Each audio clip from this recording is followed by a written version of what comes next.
8 اکتوبر 2005 کو صبح 8:52 پر پاکستان کی تاریخ کے سب سے ہولناک زلزلے نے آزاد کشمیر اور ہزارہ کی خوبصورت وادیوں میں قیامت صغریٰ برپا کر دی۔ بالا کوٹ، راولا کوٹ، مظفر آباد اور باغ اس آفت ناگہانی کا نشانہ بنے، جہاں 90% مکانات زمیں بوس ہو گئے۔ باغ جو وادی کشمیر کا ایک خوبصورت شہر تھا، جسے زلزلے کے خوفناک ارتعاش نے تہوبالا کر کے رکھ دیا۔ اسی شہر کے قریب میرا گاؤں ملوٹ ہے، جہاں میں نے اپنا بچپن گزارا۔ جب زلزلہ آیا تو میرے گھر والے اور میرے تمام رشتہ دار ملوٹ میں تھے۔ میں اس وقت مظفر آباد کے Azad Jammu Kashmir T V station میں تھا، جو زلزلے سے گر چکا تھا، جہاں میں ایک پروڈیوسر کے طور پر اپنے فرائض انجام دے رہا تھا۔ جب مجھے پتا چلا کہ مظفر آباد کے ساتھ ساتھ باغ اور ملوٹ بھی تباہ ہو چکے ہیں، تو میں اپنے گاؤں کی طرف روانہ ہوا۔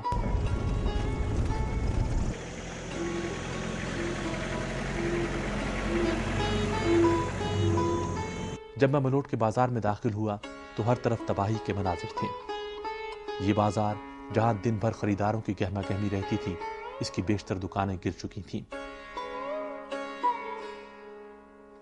ابھی تک لوگوں کو مکانوں کے ملبے سے نکالا جا رہا تھا۔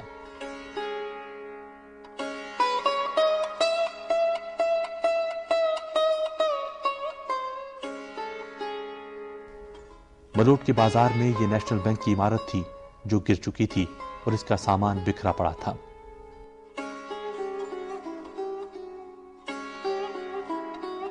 پاک فوج نے ملوٹ کے گاؤں کی بھرپور مدد کی اور انہیں خوف کی کیفیت سے نکالنے کے لیے ایک عارضی اسکول کا قیام عمل میں لایا گیا۔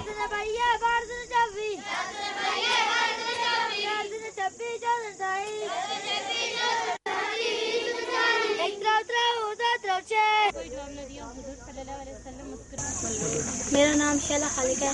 میرے اسکول کا نام سارا چلڈرن اکیڈمی ملوٹ ہے اور میں کلاس 6 میں طالبہ ہوں۔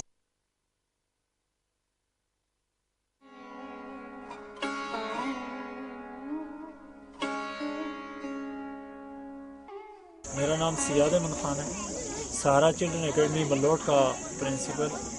اور جب یہ 8 اکتوبر کو ایک اندیکھی قیامت ہمارے اوپر بھی تھی، جس میں تمام معصوم بچے اپنے ہاتھوں میں کتابیں کھلی لے کر اپنی تعلیم کے سہانے خواب کے ساتھ آگے کا سفر جاری رکھے ہوئے تھے، تو یہ ایک قیامت برپا ہوئی اور اس میں ان معصوم ہاتھوں سے کتابیں نکل پڑی۔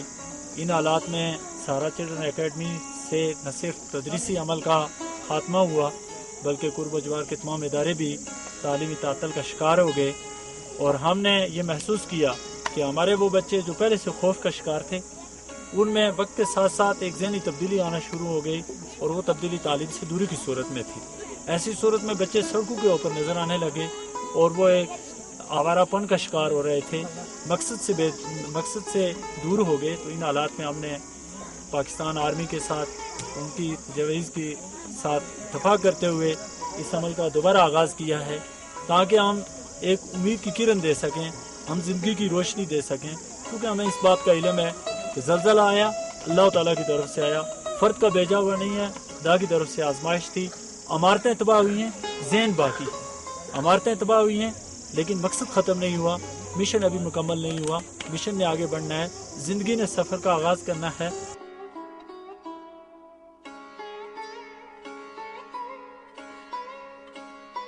یہ گورنمنٹ مڈل اسکول ملوٹ ہے، جہاں میں نے 6 سے 8ویں جماعت تک تعلیم حاصل کی۔ اس اسکول سے میرے بچپن کی کتنی ہی یادیں وابستہ ہیں۔ اس اسکول کے کمروں میں ہم بلند آواز میں سبق یاد کیا کرتے تھے۔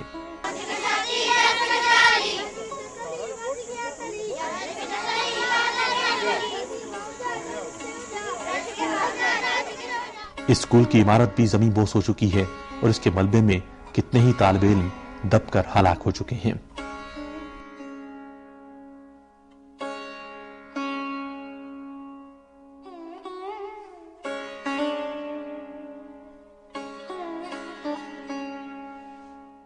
ملوٹ کی وہ مسجد جہاں میں بچپن سے نماز پڑھنے اور قرآنی تعلیمات حاصل کرنے کے لیے جایا کرتا تھا، وہ مسجد اور اس کے مدرسے کی عمارت بھی گر چکی ہے۔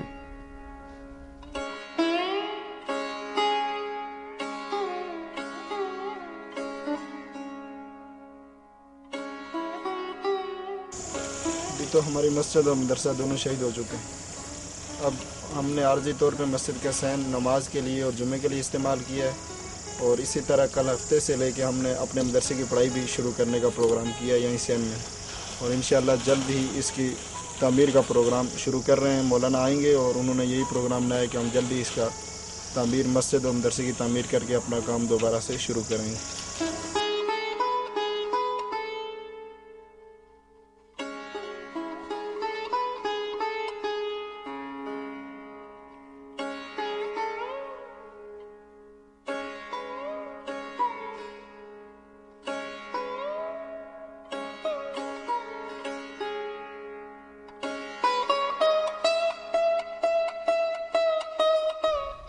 انٹر کالج ملوٹ کی بلڈنگ بھی زلزلے سے متاثر ہوئی ہے، مگر یہ ابھی اس قابل ہے کہ اسے عارضی طور پر استعمال کیا جا سکتا ہے. اسی لیے پاک فوج نے اپنا ریلیف کیمپ اس کالج کی بلڈنگ میں قائم کر رکھا ہے.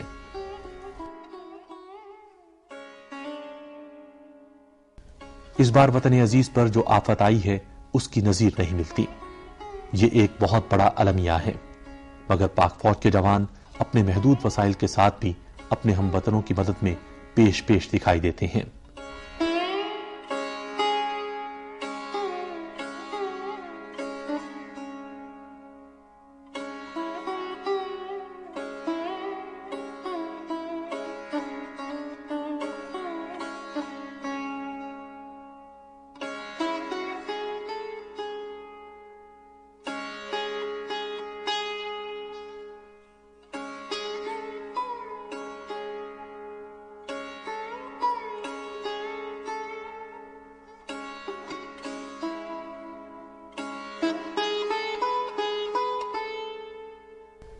میں نے دیکھا کہ ملوٹ ڈسپنسری میں فرسٹ ایڈ کے انتظامات موجود تھے، جہاں زخمیوں کو ابتدائی طبی امداد دی جا رہی تھی.